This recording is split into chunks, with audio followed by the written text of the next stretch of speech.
सदाशिवसमारम्भां शङ्कराचार्यमध्यमाम् अस्मदाचार्यपर्यन्तां वन्दे गुरुपरम्पराम् वन्दे गुरुपरम्पराम्। भक्ति योग अध्याय 12वां, उसके श्लोक नंबर 5 की विचारणा कर रहे थे। श्लोक 5 का पुनरुच्चारण करके जहां हम रुके थे वहां से आगे समझने का प्रयत्न करेंगे। श्लोक नंबर 5 कल पाठ किया था, आज साथ में ही पाठ करेंगे। क्लेशोऽधिकतरस्तेषाम् अव्यक्तासक्तचेतसाम् अव्यक्ता हि गतिर्दुःखम् देहवद्भिरवाप्यते। क्लेशः अधिकतरः तेषाम् अव्यक्तासक्तचेतसाम् अव्यक्ता हि गतिः दुःखम् देहवद्भिः अवाप्यते। अव्यक्तासक्तचेतसाम् अव्यक्ते आसक्तः यस्य चेतः तत् अव्यक्तासक्तचेतः तेषाम् अधिकतरः क्लेशः, उन्हें अधिक क्लेश होता है। जो अव्यक्त में मन को आसक्त करते हैं, अव्यक्त में मन को लगाने का प्रयत्न करते हैं, उन्हें अधिकतरः क्लेशः। क्यों ऐसा क्यों होता है? तो कहते हैं कि देहवद भी, जो देह वाले हैं उनको देहवद भी अव्यक्ता गति ही, जो अव्यक्त में मन की गति करना है वह दुखम अवाप्यते, दुख से प्राप्त होता है। उसमें दुख ज्यादा है, दुख ज्यादा है। अधिकतरः क्लेशः, उसका कारण दिखाते हैं कि जो देह वाले हैं उनके लिए ये गति मुश्किल है। इसका अर्थ क्या हुआ? जैसे कहा जाए कि जो सफेद कपड़े वाले हैं उनके लिए काम मुश्किल है, तो बाकी लोगों के लिए, जिनके पास सफेद कपड़े नहीं है, श्वेत वस्त्र नहीं है, वो उनके लिए सरल हो सकता है, या इनके लिए यह संभव है तो बाकी लोगों के लिए नहीं है। जब देह वाले ऐसा कहा तो बाकी कौन बचे? देह रहित है उनकी ही बात हुई ना। देहवत, जैसे कहते हैं धनवत, तो धन वाले, जिनके पास धन है उनको धनवत कहते हैं। तो जिसके पास देह है उनको क्या कहते हैं? देहवत। देहवत भी तृतीया बहुवचन है, तो देहवत मतलब देह वाले हैं, उनके लिए ये क्लेश ज्यादा है। तो किसके लिए क्लेश कम है? किन्हें ये सरल लगता है? तो कि जो देह रहित है उनके लिए। अर्थ तो ऐसा ही होता है, लेकिन यहाँ थोड़ा विचार करके हमें समझना पड़ेगा, क्योंकि देह रहित है वो तो ये प्रवचन कर ही नहीं सकते, तो ये अर्थ तो संभव नहीं है। जो वाच्यार्थ है वह संभव नहीं है। तो क्या समझना है, उसके लिए हमें प्रयत्न करना है। जैसे पूर्व श्लोक में कहा ना, ये मुश्किल क्यों है? तो अक्षर अव्यक्त की उपासना जो करते हैं और सर्वत्र समबुद्धयः, ये साधना मुश्किल है थोड़ी। सर्वत्र समबुद्धयः कहा तो समबुद्धि कैसे करना है? थोड़ा याद कर लेते, कल जो विचार किया उसको। सर्वत्र समबुद्धि करना है, अगर यह कर सकते हैं तो अक्षरोपासना श्रेष्ठ है। सर्वत्र समत्व क्या है? तो कि जो चेतन है उसमें चेतनत्व जो है, चेतनत्व की दृष्टि से देह की भिन्नता है, इंद्रियों की भिन्नता है, मन बुद्धि की भिन्नता है, लेकिन सबके अंदर जो सच्चिदानंद स्वरूप अंतरात्मा है वह एक है, उसमें कोई भिन्नता नहीं है। तो चैतन्य की दृष्टि से समत्व है, और जड़ पदार्थ में अस्थि भाति प्रिय रूपता से समत्व है। कोई भी जड़ पदार्थ हो उसमें अस्थि भाति प्रियम नाम और रूप, ये 5 अंश है। उसमें जो 3 है वह ब्रह्म के अंश है, आद्यत्रयम ब्रह्म रूपम। अगर जड़ पदार्थ है तो उसमें अस्थि भाति प्रिय, वही समानार्थी शब्द है। अस्थि मतलब अस्तित्व, तो सत स्वरूप हुआ। भाति मतलब हम जान सकते हैं, हम उसको, वो प्रकाशित हो रहा है तो चित्त है उसमें, और प्रियत्व आनंद रूपता है। तो अस्थि भाति प्रियत्वम वही सच्चिदानंद रूपत्व है, और चेतन में भी सतचित आनंद रूप है। अगर ये दृष्टि से हम देखेंगे तो सब जगह समत्व दिखाई देगा। और ऐसे सर्वत्र समबुद्धयः ते माम एव प्राप्नुवन्ति। तो ये जो अक्षरोपासक है वह परमात्मा की प्राप्ति कर लेते हैं, ऐसा कहा। तो ये जो साधना है ना, एक दृष्टांत से समझ लेते हैं। वह परमात्मा को प्राप्त कर लेते हैं। ते प्राप्नुवन्ति माम एव, उसको समझना है तो कैसे समझ सकते हैं? जैसे मिट्टी का घट है, ये घट क्या है? वो क्या सोचता है? ये मेरा आकार है और मेरा नाम क्या है? घट है। अब ये घट जो अपने आप को ये आकार वाला मानता है, उसको मिट्टी बनना है। क्या बनना है उसको? मिट्टी को प्राप्त होना है। अगर ये घट को मिट्टी को प्राप्त होना है तो क्या करना पड़ेगा? जब तक अपने आप को घट नाम रूप से जानता है तब तक वह मिट्टी नहीं बन सकता। लेकिन विचार प्रक्रिया से ही, विचार करने से ही वो अपने आप को मिट्टी रूप से जान सकता है। जब अपने आप को मिट्टी रूप से जानेगा तब क्या हुआ? मिट्टी को प्राप्त हो गया। बस ऐसे ही ये जो साधक है, अक्षरोपासक है, वास्तव में हम शरीर इंद्रिय मन बुद्धि नहीं है, अक्षर परमात्मा स्वरूप ही है। लेकिन जब तक हम अपने आप को देहादि मानते हैं तब तक हम नाम रूप वाले हैं, देह वाले हैं। लेकिन जब हम अपने आप को देहादि से भिन्न जान लेते हैं तब हमारा स्वरूप क्या हो जाता है? वही अक्षर परमात्मा के स्वरूप को प्राप्त हो जाता है। वो है ही, घट मिट्टी ही है। जब वो जान लेगा तब ऐसा कहा जाता है कहने के लिए कि ते प्राप्नुवन्ति माम एव। तो ये, लेकिन ये साधना मुश्किल है। देहवद भी ही दुखम अवाप्यते। तो यहां जो कहा ना, देहवद भी ही, उसको समझने का प्रयत्न करना है। ऐसे शब्दार्थ तो यही होता है, देहवद भी, लेकिन उसका अर्थ क्या समझना है, उसके लिए हमें भगवत पाद आदि शंकराचार्य जी का जो भाष्य है ना, उसे समझना पड़ेगा। इसमें अधिकतरः क्लेशः कहा है, पहले ये समझ लेते हैं, फिर देहवत का अर्थ क्या है वह समझेंगे। अधिकतरः मतलब ज्यादा क्लेश है, ये कंपैरेटिव डिग्री हुआ, अधिकः अधिकतरः। तो बाकी में क्लेश कैसा है और इसमें अधिक कैसे है? अधिकतरः, तो यहाँ ये जो क्लेश है ना, मतलब कष्ट है। तो ये भक्ति मार्ग में जो भी साधना करते हैं ना, तो कुछ ना कुछ तो क्लेश है ही।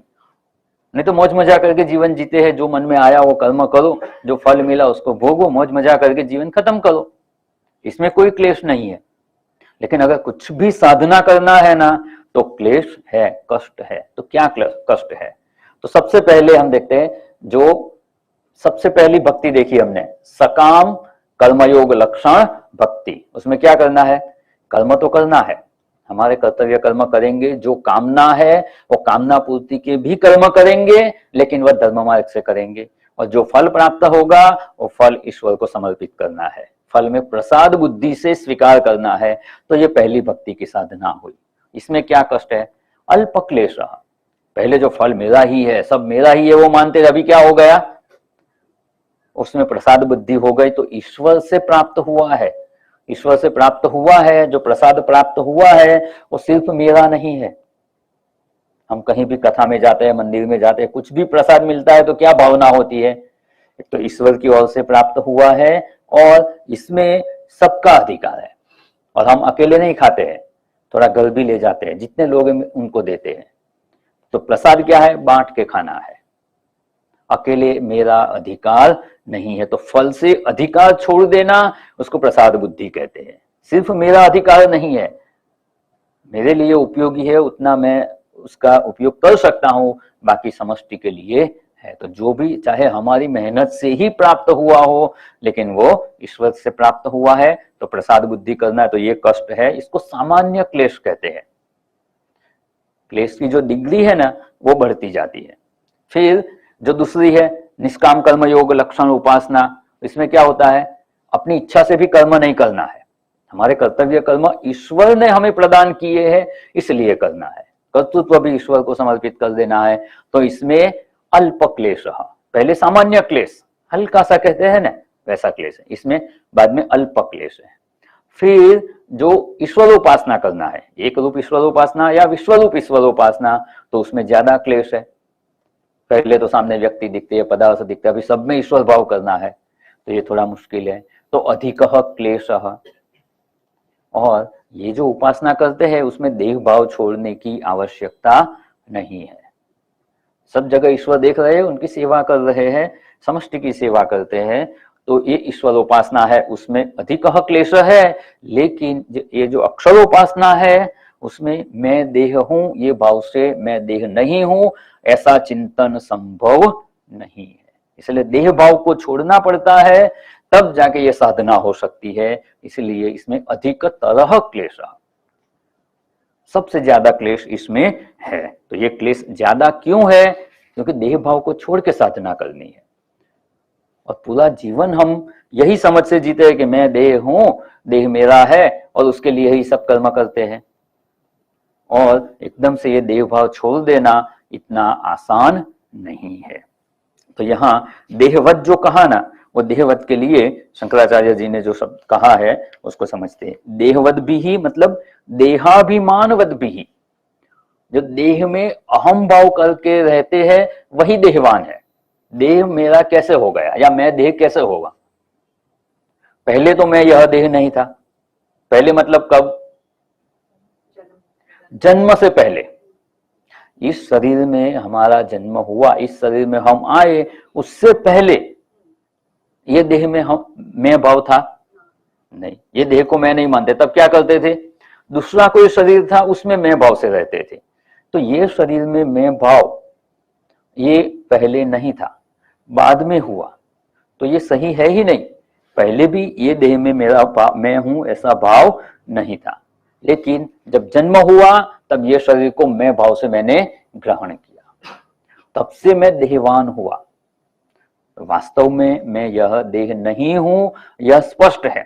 फिर भी हम क्या मानते हैं? देह को अभिमान पूर्वक ग्रहण किया हुआ है। मैं देह हूं, यह भ्रांति ही हमें देहवान बनाती है। और जब तक देहवान है तब तक मतलब देहाभिमानवान है।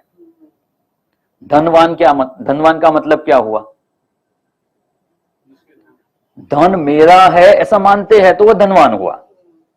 जितना भी धन है उसके ऊपर अभिमान करते हैं कि ये धन मेरा है। वैसे ही देहवान कब हुए? जब देह में अभिमान किया, यह देह मैं हूं और मेरा है। तो यहां क्या करना है? जब तक देहवान है अर्थात देह में अभिमान है, तब तक अव्यक्त में मन आसक्त हो, ये बहुत मुश्किल है। अव्यक्त में मन आसक्त करना है तो क्या करना है? ये देहाभिमान छोड़ना है। नहीं तो शब्दार्थ से तो यही पता चलता है, देहवत भी ही, जो देह वाले है तो बिना देह वाले है। तो कैसे होंगे बिना देह वाले? जब देह छूट जाएगा तब तो कोई साधना हो ही नहीं सकती। ये शरीर का मृत्यु होगा तब देह छूटेगा, या स्वप्न में भी ये देह को छोड़ देते हैं, सुषुप्ति में भी छूट जाता है। लेकिन स्वप्न में, सुषुप्ति में या देहपात के बाद ये साधना नहीं हो सकती। तो जब ये देह भाव छूट जाएगा तब सरल हो जाएगी साधना। तो क्या करना है? विचार से ये शरीर में से अहम भाव छोड़ना है। जैसे ये विचार से छोड़ना है, बाकी कैसे छूट सकता है? जागृत अवस्था में भी शरीर के कुछ अंग में तो छोड़ सकते हैं। मानो कोई डॉक्टर किसी व्यक्ति के शरीर पे ऑपरेशन कर रहा है, सिर्फ पैर में ही ऑपरेशन है, छोटा सा ऑपरेशन है, तो क्या करेंगे? लोकल एनेस्थेसिया देंगे। लोकल एनेस्थेसिया देने से क्या होता है?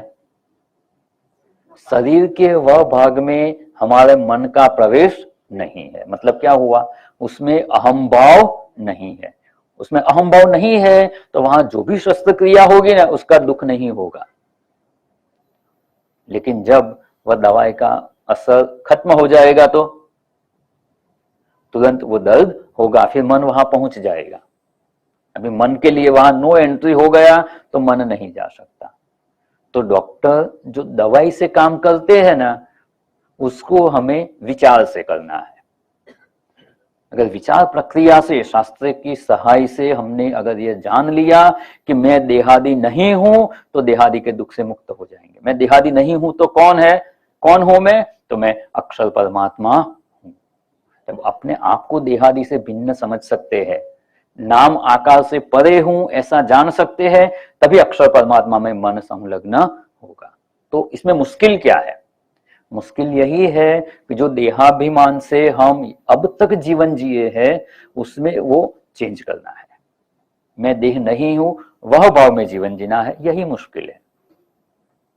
देह भाव में रह के मैं देह नहीं हूं यह समझना बहुत मुश्किल है। एक ही दृष्टांत लेके समझ लेते हैं। हम यहां पृथ्वी पर रहते हैं, पृथ्वी पर हम रहते हैं तो हमारा शरीर है, हमारे शरीर का वजन भी है। हमारे शरीर का वजन क्यों है? Due to gravity force. पंचभौतिक तो है ही, शून्यावकाश में चले गए तो पंचभौतिक शरीर का भी वजन नहीं है। पृथ्वी पर हमारा वजन क्यों है? Due to gravity, gravitational force की वजह से यहां है।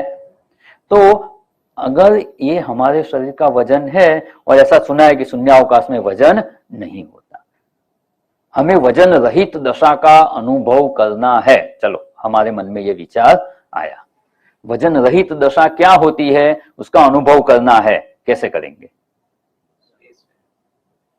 जब तक पृथ्वी पर है तब तक तो असंभव है। हाँ, कुछ वैज्ञानिक लोग प्रयोगशाला में काफी मेहनत करके ये व्यवस्था कर सकते हैं, लेकिन वो अधिकतरह क्लेश, सबके लिए संभव नहीं है। तो ये वजन रहित दशा का अनुभव करना है तो क्या करना पड़ेगा? स्पेस में जाना पड़ेगा, चंद्रमा में जाके नहीं होगा, शून्यावकाश में ही जाना पड़ेगा। चंद्र के ऊपर भी कुछ तो ग्रेविटेशनल फोर्स है, तो शून्यावकाश में जाना पड़ेगा। तो वजन रहित दशा का अनुभव करने में क्लेश क्या है? शून्यावकाश में जाने का क्लेश है। सब नहीं जा सकते। कौन जा सकता है? जो रॉकेट में बैठ गया वही जा सकता है। रॉकेट का पूरा टेक्नोलॉजी होना चाहिए, रॉकेट से ही वो भी इतनी स्पीड में जाएगा कि ग्रेविटेशनल फोर्स को ओवरकम करके वो पृथ्वी के वातावरण से बाहर चला जाए। और वहां पहुंच गए, वहां जाने में कष्ट है, वहां पहुंच गए बाद में वजन रहित दशा का अनुभव करना है तो क्या करना है? फिर कुछ नहीं करना है, फिर बहुत आसान है। लेकिन मुश्किल यही है कि वहां से जाना है, ग्रेविटेशनल फोर्स की पकड़ में है, उसके बंधन में है, उससे मुक्त होना है। तो ये अक्षरोपासना करना है। मैं वही अक्षर परमात्मा हूं, देहादि से रहित मुक्त सतचित आनंद स्वरूप परमात्मा तत्व ही मेरा सही स्वरूप है। इस ज्ञान में स्थित होना है। तो मुश्किल क्या है? देहादि भाव से ऊपर उठना। पृथ्वी के गुरुत्वाकर्षण बल से बाहर निकलना जितना मुश्किल है ना, उससे भी ज्यादा ये मुश्किल है। इसीलिए यहां कहा अधिकतरः क्लेश। इसमें एक बात है, एक भाई को कहा, ये बात चल रही थी ना कभी, तो बोलते हैं ये तो बहुत अच्छा स्वामी जी आपने बता दिया। मैंने बोला क्या हुआ? तो कि लोग मुझे बहुत कहते हैं कि तुम्हारा वेट बहुत बढ़ गया है, 100 किलो से ऊपर हो गया है, कुछ वेट कम करो, वेट कम करो। तो अभी पृथ्वी पर तो मैं वेट कम कर नहीं कर सकता, तो क्या करना है? नहीं, स्पेस में तो 0 हो जाएगा। हाँ, पहले तो मार्स पे जाओ। मार्स पे कितना है? यहां से 38%। यहां 100 किलो है तो वहां कितना हो जाएगा? 38 kg, 38 किलो वजन हो जाएगा। बिना कुछ किए वजन कम हो गया। चंद्र पे जाएंगे तो 1/6 है, मतलब 17% जैसा हुआ, 17 kg। वो 100 किलो का आदमी चंद्र पे गया तो। इसीलिए जब ये अच्छी टेक्निक है, कोई बोले वेट कम करो, वेट कम करो, तो ऐसे देखा ना कभी घड़ी में होता है, कोई इंटरनेशनल होटल में जाते हैं या एयरपोर्ट पे जाते हैं तो वहां अलग अलग घड़ी होती है, सब में अलग अलग टाइम दिखाते हैं। वो क्या होता है? एक जो अपना यहाँ का टाइम दिखाते हैं वो इंडिया का है, IST इंडियन टाइम। फिर दूसरी घड़ी होगी न्यूयॉर्क का टाइम दिखाएगी, और कोई होगी वो मेलबर्न का टाइम दिखाएगी, कोई रसिया का टाइम दिखाएगी। ये सब अलग अलग घड़ी है।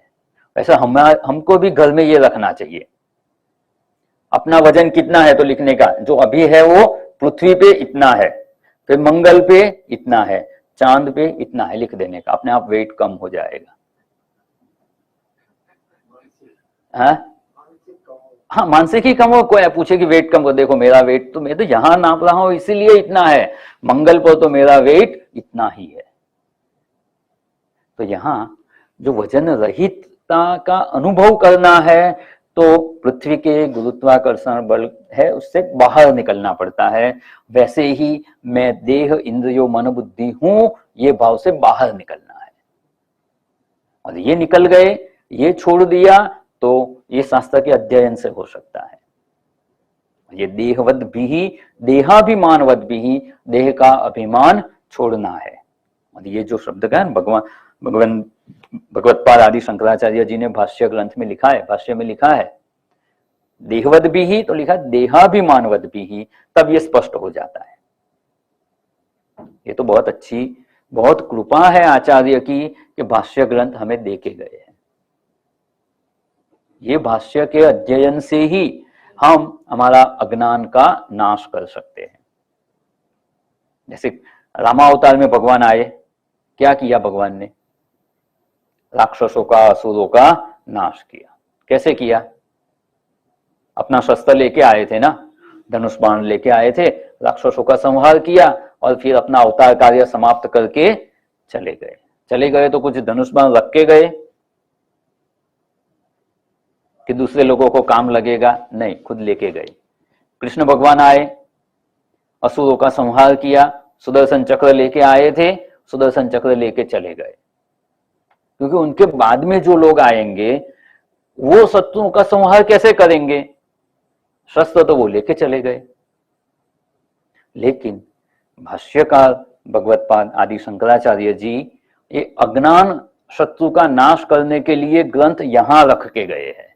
जो ग्रंथ की रचना की ना, वो हमें उपलब्ध है। और हमारे लिए ये असुर राक्षस कौन है? हमारे मन के अंदर जो भी दोष दुर्गुण है ना, राग द्वेष काम क्रोध, ये सब अंतर शत्रु है, उसको शत्रु ही कहा गया है। तो वो शत्रु का संहार कैसे करेंगे? और सबसे बड़ा शत्रु जो अज्ञान है, अज्ञान शत्रु का जय कैसे करेंगे? तो वो सब उपदेश यहां छोड़ के गए हैं। ये बहुत बड़ी कृपा है शंकराचार्य जी की। तो यहां हम इसे समझ सकते हैं कि जो देहाभिमान वाले हैं उनके लिए ये अक्षरोपासना मुश्किल है। लेकिन जो देहाभिमान छोड़ सकते हैं, विचार करके, तर्क से भी समझ में आता है, शास्त्र अध्ययन से भी समझ में आता है, अपने अनुभव से भी समझ सकते हैं कि मैं ये देह नहीं हूं।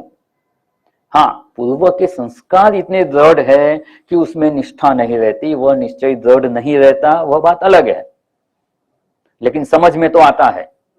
जैसे वाहन चालक वाहन से भिन्न ही है, वो वाहन नहीं हो सकता।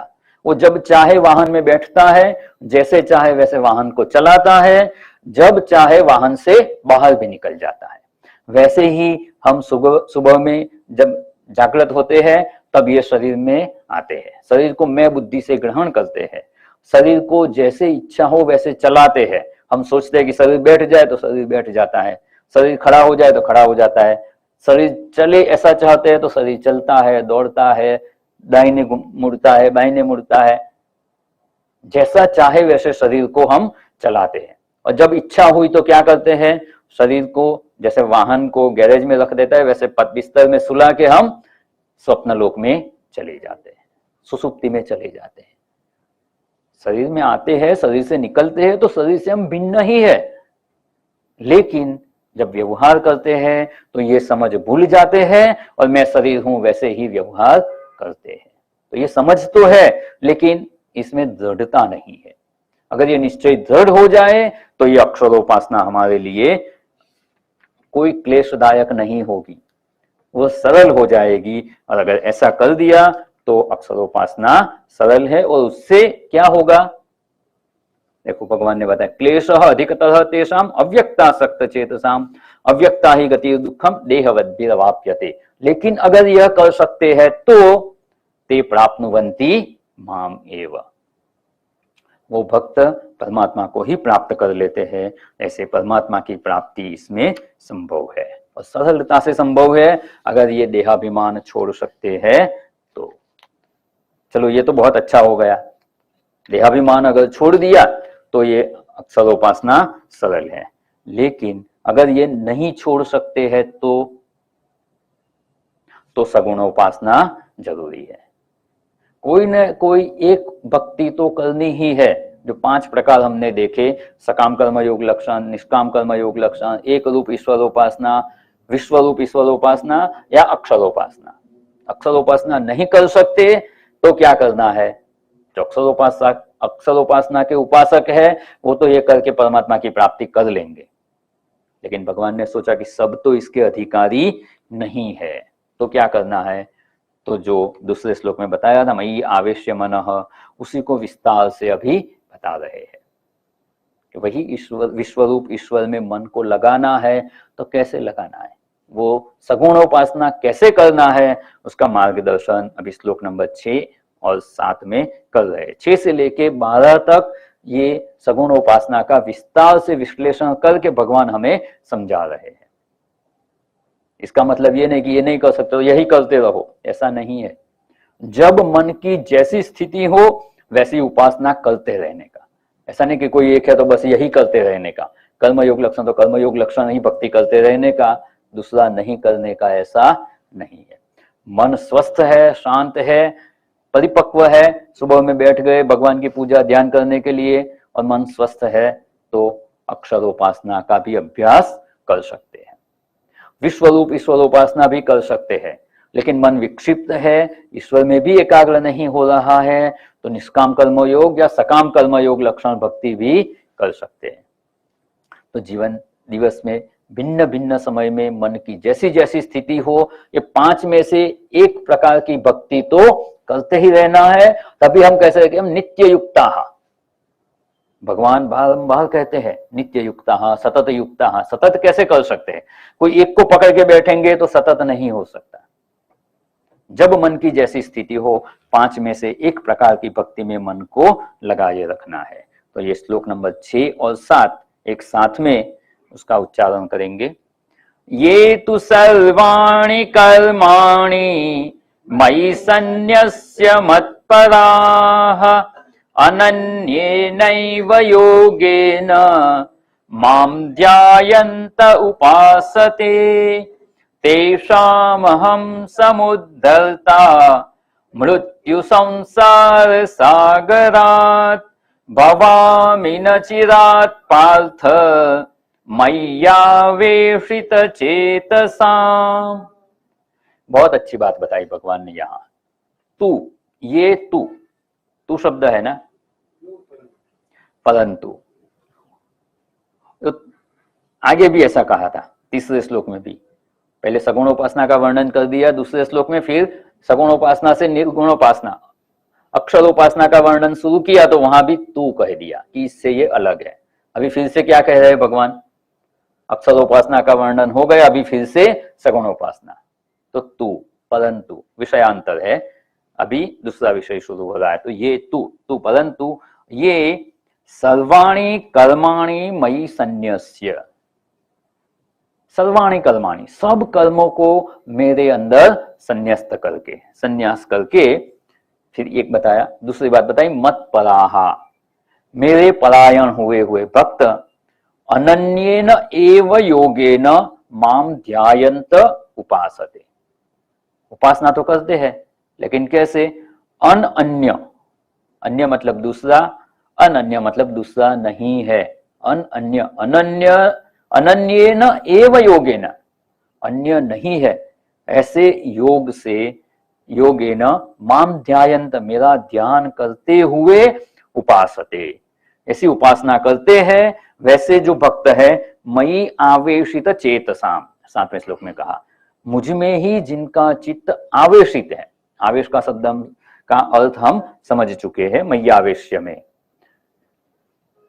मयि आवेशित चेतसाम, ऐसे जो भक्त है, तेषाम, उनका, तेषाम मृत्यु संसार सागरात, मृत्यु संसार, मृत्यु जैसा ये संसार है, मृत्यु युक्त ये संसार है, वो भी सागर जैसा है। मृत्यु संसार सागरात न चिरात, चिरकाल मतलब लंबे समय, न चिरात मतलब लंबा समय नहीं लगेगा, मतलब तत्काल, तुरंत ही, न चिरात अहम समुद्धरता भवामि, मैं उनका सम्यक प्रकार से उद्धार करने वाला होता हूं, उद्धार करता हूं। ये सगुण उपासना के लिए बहुत बड़ा अभय वचन है। मुक्ति का प्रयत्न करना है, नहीं करना है। भगवान की प्राप्ति का प्रयत्न, ते प्राप्नुवन्ति माम एव, अक्षरोपासक के लिए क्या कहा, वो खुद प्राप्त कर लेते हैं, उसमें भगवान को कुछ नहीं करना है। और यहाँ क्या है, यहाँ भक्त को ज्यादा कुछ नहीं करना है, कुछ तो करना है लेकिन ज्यादा कुछ नहीं करना है। जो करना है कौन करते हैं, भगवान कहते, मैं उद्धार करता हूं। अहम तेषाम समुद्धरता भवामि, इसमें एक एक शब्द समझने जैसा है। एक तो ये तू सर्वाणि कर्माणि संन्यस्य, भगवान में सब कर्म संन्यास कर देना है। मत परह होना है तो क्या करना है, अनन्येनैव योगेन माम ध्यायन्त, तो वो कैसे करना है। फिर मयि आवेशित चेतसाम, वो भक्त कैसे है। और मृत्यु संसार सागरात, तो ये मृत्यु संसार सागर का उसका अर्थ क्या है। मृत्यु संसार सागर में हम डूब रहे हैं कि तैर रहे हैं, इससे मुक्त होना है कि नहीं होना है। और भगवान जब समुद्धरता कहा तो समुद्धरता का अर्थ क्या है। बहुत अच्छे ये दो श्लोक बताए हैं सगुणोपासना के लिए, और अभय वचन भी भगवान ने दिए हैं। तो इसमें एक एक शब्द लेके हम समझने का प्रयत्न करते हैं, क्योंकि सब लोगों के लिए अक्षरोपासना सरल नहीं है। शास्त्र में एक जगह ऐसा भी कहा है, देहाभिमानी नाम अंतर्मुखी वृत्ति न जायते, जिसको देहाभिमान है ना, उसके लिए अंतर्मुखी वृत्ति करना आसान नहीं है। अतः तेषाम तो मद भक्ति ही सुकर मोक्षदायिनी, भगवान वहां बताए, मेरे जो सगुण उपासना है या सगुण साकार की भक्ति है, वही सुकर सरलता से मोक्षदायिनी होती है। उनको सगुण उपासना करना है, फिर भगवान आके मुक्त कर देंगे, उद्धार करेंगे।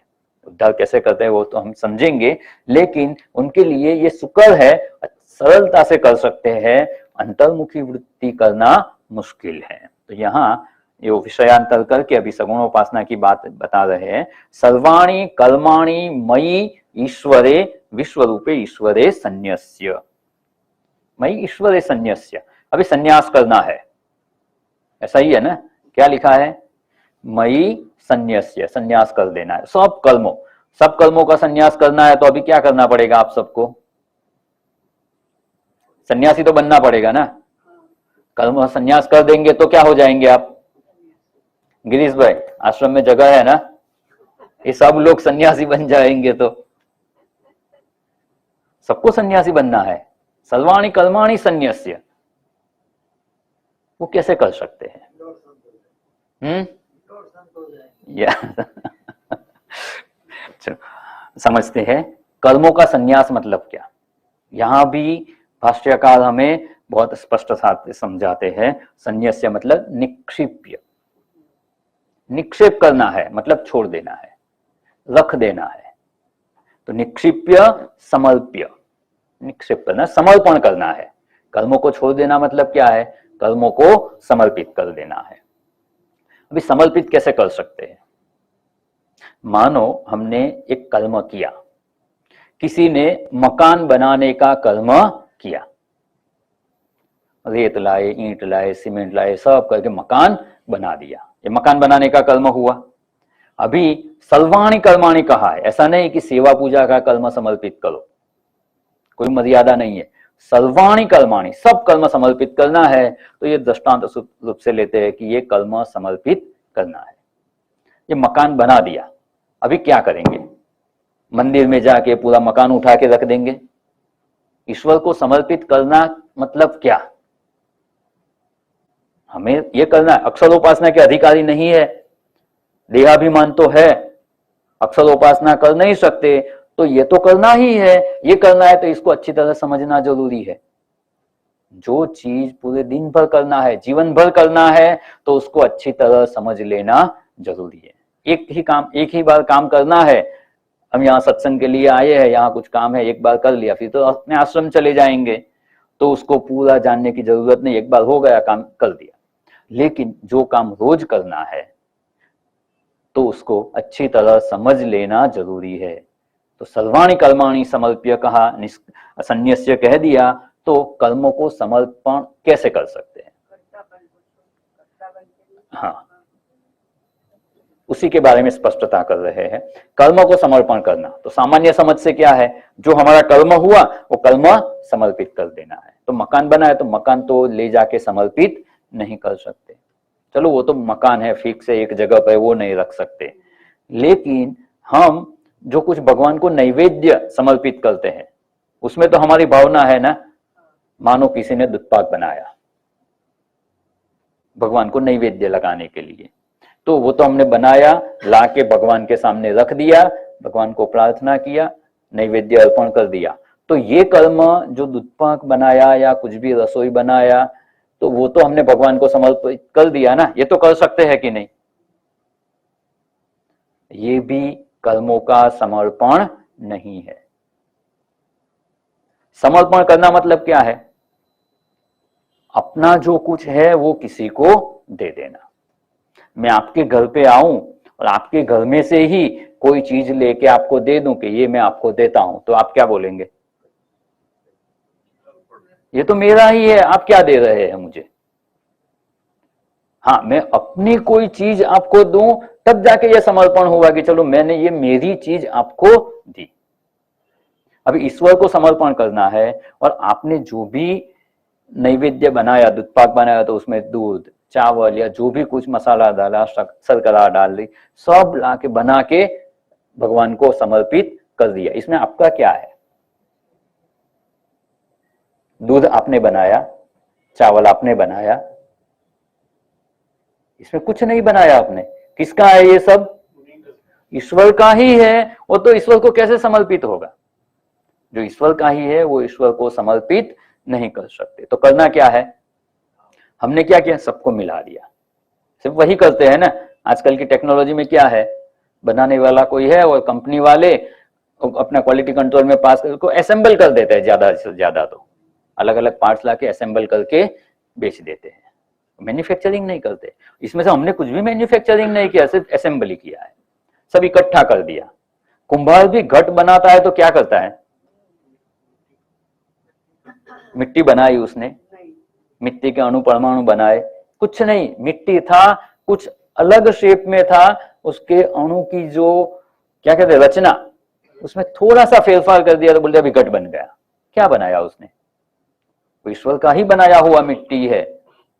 वैसे जब हमें कहते हैं कर्म समर्पण करना है तो क्या करना है? तो उसमें जो अपना है ना वही समर्पित करना है। और इसमें अपना क्या है? तो अपना कर्तृत्व है। जो कर्तृत्व है उसे हम मानते मैंने बनाया, तो ये कर्तृत्व का समर्पण करना ही सर्वाणि कर्माणि संन्यस्य है। अगर कर्तृत्व समर्पित हो गया तो हम यहां भक्त हो गए। मेरा कर्तृत्व नहीं है, ईश्वर ही सर्व करता है। मैं तो ईश्वर का सेवक हूं।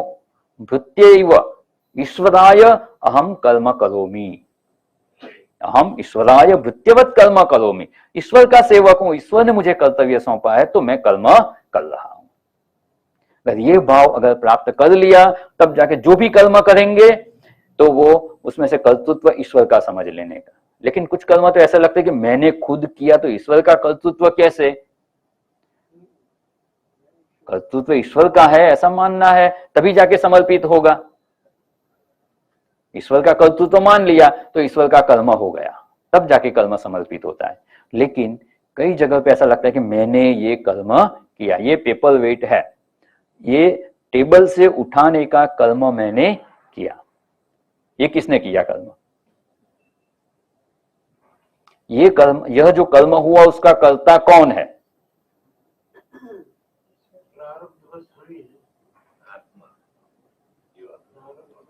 आत्मा कैसे कर्म करेगा? इसका भी कर्तृत्व, मुख्य कर्तृत्व ईश्वर का ही है। ये कर्म कब हुआ? हम तो सत्संग कर रहे हैं, बीच में ईश्वर ने एक विचार प्रस्फुरित किया कि ये पेपर वेट उठाना है। पहले ये कर्म होने से पहले क्या हुआ? मन में विचार आया, और विचार उत्पन्न करने वाले हम नहीं है। अगर हम विचार उत्पन्न करने वाले होते ना तो कभी भी हम खुद दुखी हो जाए, बेचैन हो जाए, पूरी रात भर नींद न आए, ऐसे विचार हम करते ही नहीं। विचार उत्पन्न करने वाले हम नहीं है। हाँ, विचार उत्पन्न हुआ, वो ईश्वर विचार उत्पन्न करते हैं, बाद में उसके हिसाब से कर्म करना है नहीं करना है वो सब बाद की बात है। उसमें हम स्वतंत्र है कि वो विचार के अनुरूप कर्म करना है कि नहीं करना है। लेकिन विचार की उत्पत्ति कौन करते हैं? ईश्वर। ईश्वर ने जब विचार प्रस्फुरित किया कि ये पेपर वेट उठाना है, फिर जाके ये हाथ से ये कर्म हुआ। तो हाथ से जब ये कर्म हुआ, उसका प्रेरक कौन है? ईश्वर ही है। विचारों की प्रेरणा करके ईश्वर ही सर्व करता है। तो ऐसे ईश्वर ही सर्व करता है, मैं तो ईश्वर का सेवक हूं, ईश्वर ने मुझे कर्तव्य दिए हैं तो मैं कर्म कर रहा हूं। तो मुख्य कर्तृत्व ईश्वर में समर्पित करना, यही है सर्वाणि कर्माणि ईश्वरे संन्यस्य निक्षिप्य। जो कर्तृत्व हमारा मान रहे थे ना, उसको अभी रख देना है। किसमें रखना है? ईश्वर में रख देना है। कर्तृत्व रख दिया तो कर्मों का समर्पण हो गया। फिर कर्म का कर्तृत्व ही नहीं रहा तो फल में तो कहां अधिकार रहने वाला है।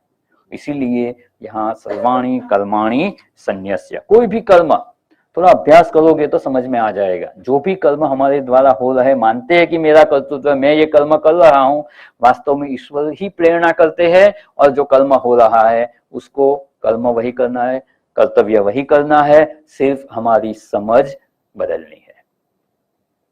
इसका जो कर्तृत्व है वो ईश्वर का है, ईश्वर में समर्पण कर दो। तो सर्वाणि कर्माणि संन्यस्य, और ये कर सकते हैं। उसके बाद दूसरा है मत परह।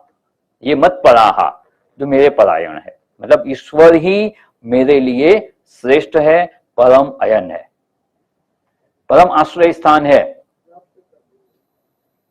ईश्वर ही परम है, ईश्वर ही मेरे लिए प्राप्तव्य है, ईश्वर ही गंतव्य है, ईश्वर की ही प्राप्ति करना है, वही मेरे लिए परह मतलब श्रेष्ठ है। जगत में और कोई प्राप्तव्य नहीं है, कुछ भी प्राप्तव्य नहीं है। प्राप्तव्य क्या है? ईश्वर है। बाकी सब कुछ अनित्यम असुखम, यही जगत है, तो उसमें कुछ प्राप्तव्य नहीं है। तो जिसका ये दृढ़ निश्चय है कि इस जीवन में प्राप्त करने योग्य ईश्वर ही है, उसी की प्राप्ति करनी है। लोग क्या करते हैं? भगवान से जगत की चीज मांगते हैं।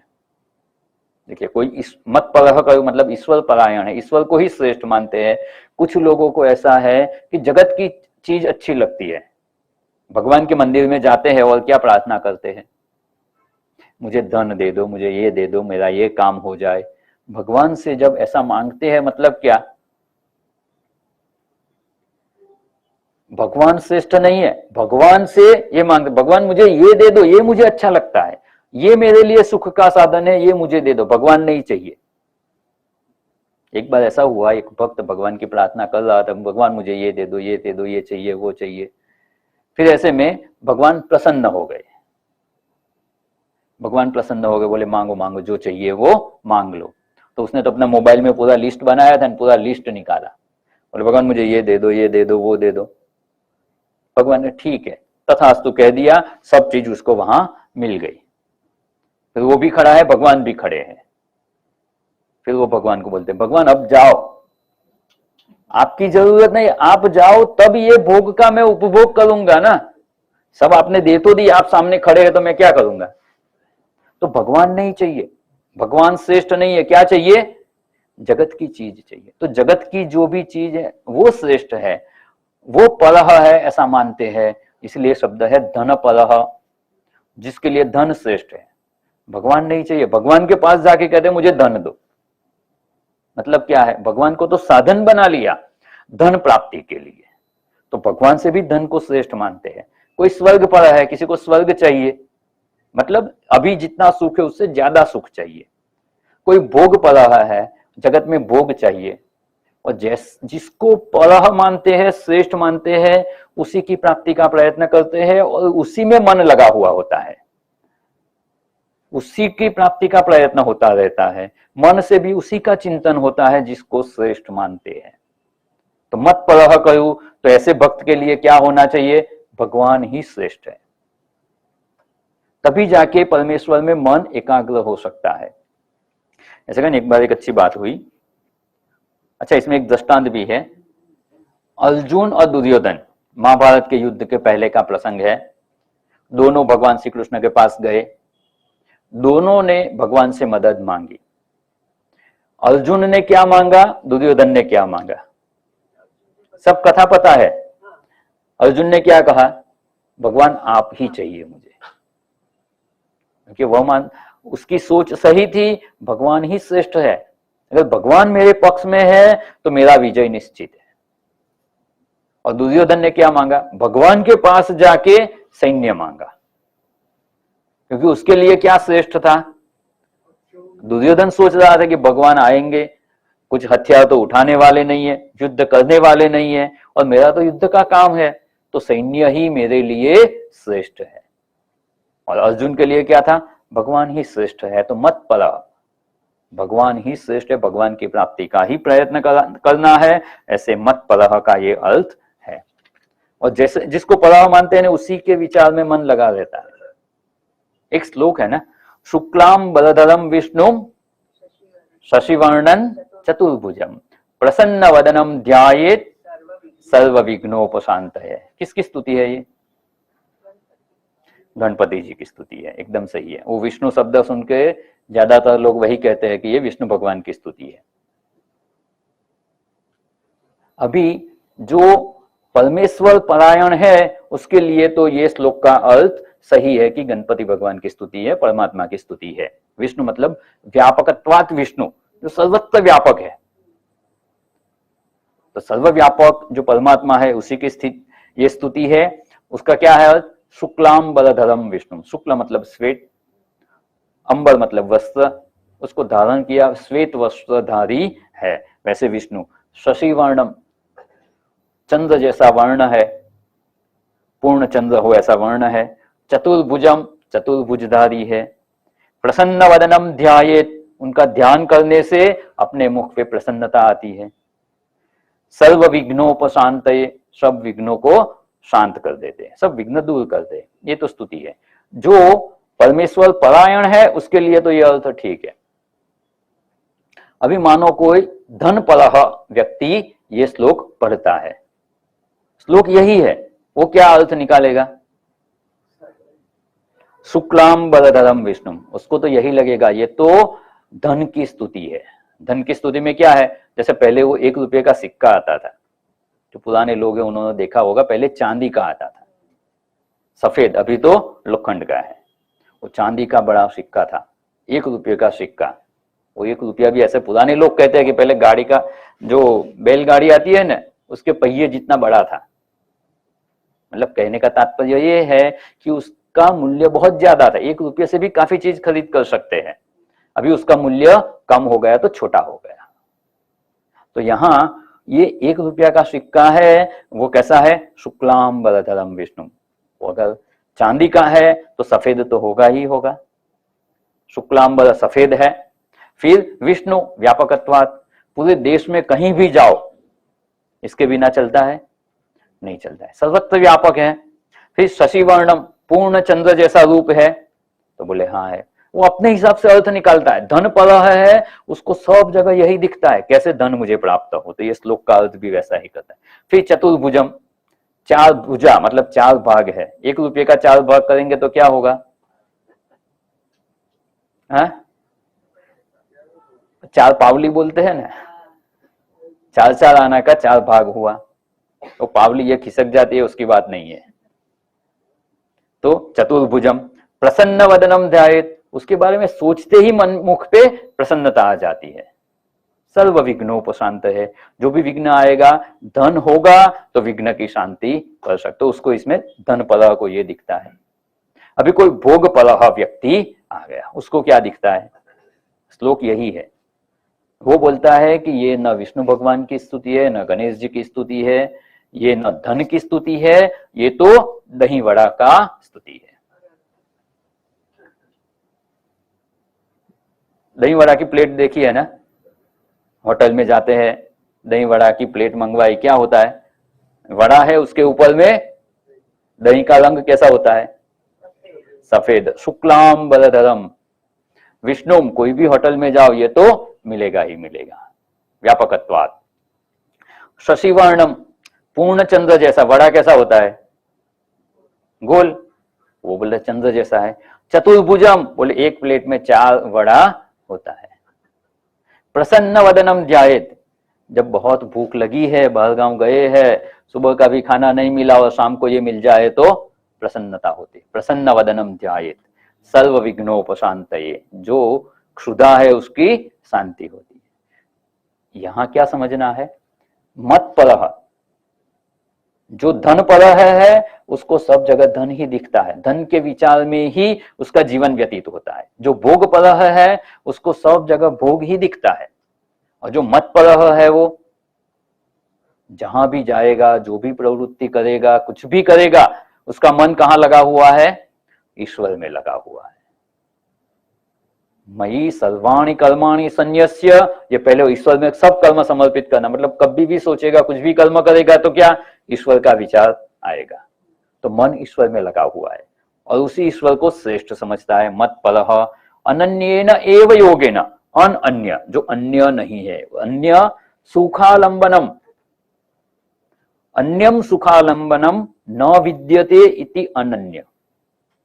अभी हमारे लिए क्या है?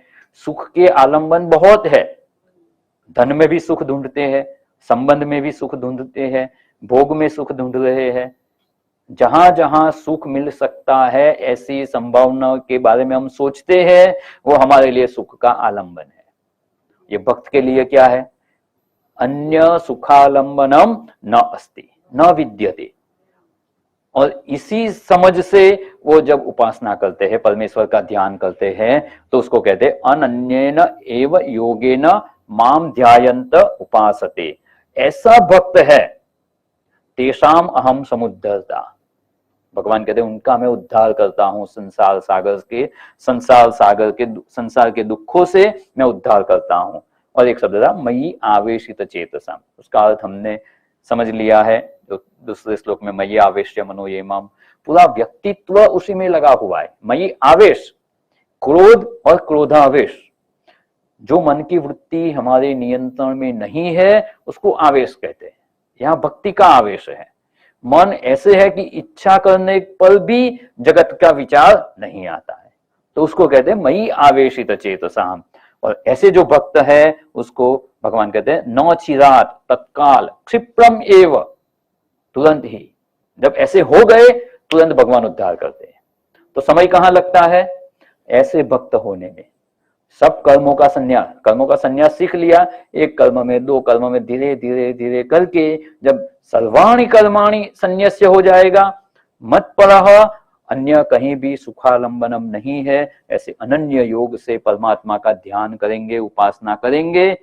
अगर ऐसा जिस क्षण हो गया तत्क्षण न चिरात अहम मृत्यु संसार सागरात तेषाम समुद्धरता भवामि।